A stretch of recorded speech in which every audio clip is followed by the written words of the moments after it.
Human minaog sa pwesto si kanhi Pangulong Rodrigo Duterte. Gibutyag niini ato sa exclusive interview sa GMA Regional TV 1 Mindanao kaniya nga naghinam-hinam na kuno siya nga makatulog na og tarong. Atong sayro ng mga plano karon ni Citizen Brody sa exclusive report ni Jandy Esteban. Human sa iyahang unom katuig nga termino, isip presidente sa Pilipinas. Miuli na sa iyahang hometown sa Davao City, si kanhi President Rodrigo Duterte. Huwebes sa gabi, isip private citizen. Una pa man misakay sa usa ka commercial plane ang kanhi Pangulo, gikagugtan siya sa NAIA Terminal 2 sa mga biyahero ug staff sa airport.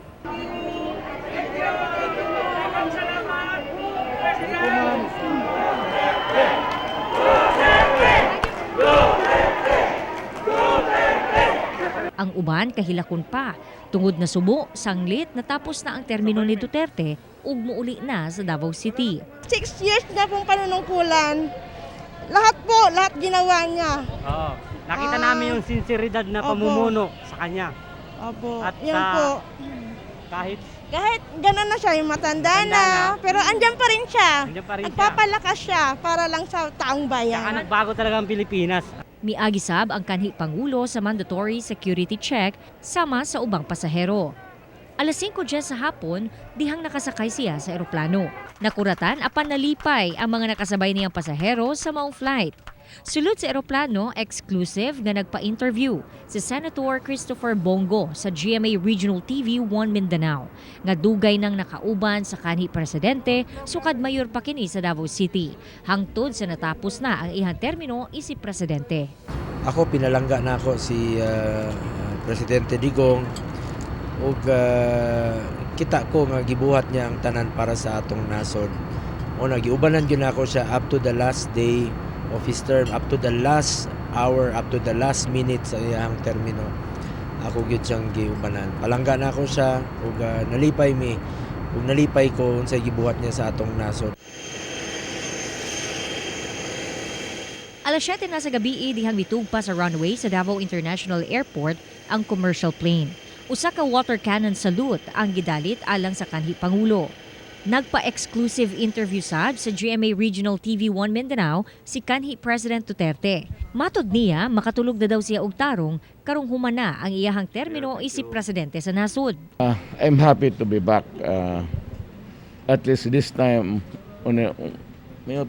hindi kagaya nung I have to travel almost every week.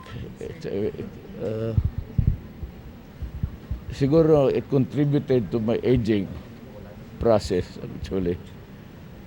This time, I can sleep 8 hours. Kasi kung tanungin mo lahat ng presidente, ewan ko, ang average sleep namin is about 4 to 5 hours lang eh. Kaya siguro rin talaga ako tumanda. Saka maraming sakit na ano.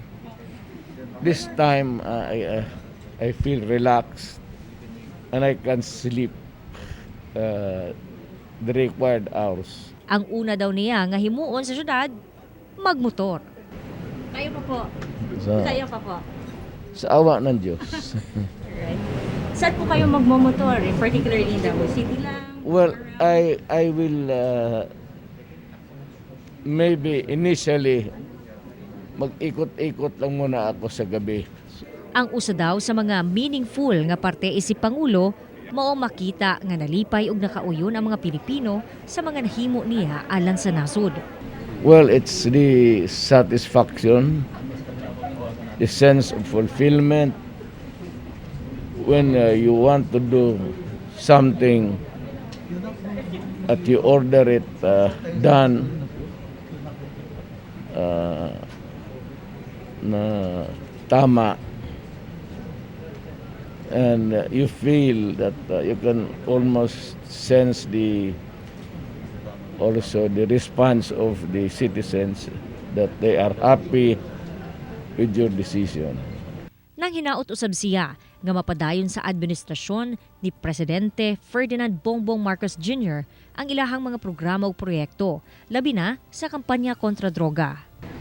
There are problems the country, food, law and order, especially drugs. Yan. Sabi ko na wag mong, especially sa drugs, do it your way, but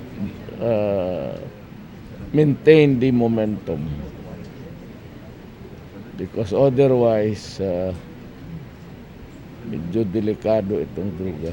Doon na say mensahe ang kanhi Pangulo sa tandem nila ni President Marcos Jr. ug sa iyang anak nga si Vice President Sara Duterte.